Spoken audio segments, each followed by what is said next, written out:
Fiscal integrity means that the institution positions itself to be financially stable, financially reliable, both in the short term and in the long term. And it's not just a balanced budget. It also means meeting your major requirements. In other words, you can't balance the budget on the backs of the students by high tuition. You can't balance the budget on the backs of the faculty and staff with low salaries. You can't balance the budget on the backs of the endowment or foundation in the public university by overspending from endowment. And the one that's most often violated, balancing the budget on the backs of the buildings by deferred maintenance. So it's long-term financial stability, but done in a way that doesn't kill the other priorities the institution has. Integrity. The board's role really starts when you hire the right president. The president's the chief executive officer, and the board should really rely on the president or the chancellor to take the lead in informing the board about what the situation is with integrity, as well as reacting to, reviewing, and either approving or not approving what the president recommends.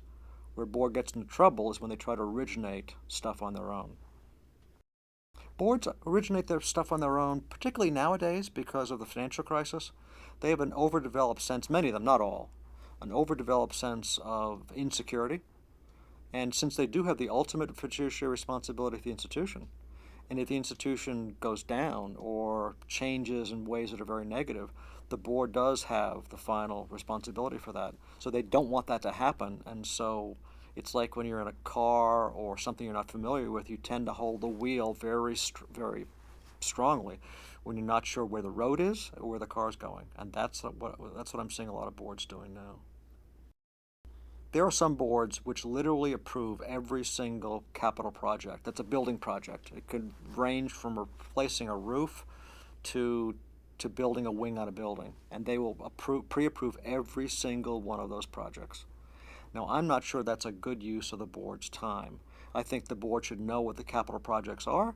I think the board should obviously approve the amount to be spent, the total amount, and the board should approve where the money's coming from. But the idea of a board saying, we approve the air conditioning system in Ajax Hall, or we think you should refloor the tile in that dormitory, is an example of how boards get over-involved because they are so nervous. When a board's holding the wheel too tight, the first responsibility is to educate the board about its proper role in the governing of the institution.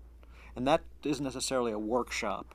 It could be simply a sit-down between the executive committee of the board and the president and chancellor, and also his or her senior administration, in talking through, number one, what's causing the board to be this involved. Some call it micromanagement. And number two is, what could the administration do to allay the board's anxieties? And three, what kinds of fears are legitimate that both sides have to act on? And a conversation like that does a lot, I think, to allay the anxiety and to set the place back on the right course.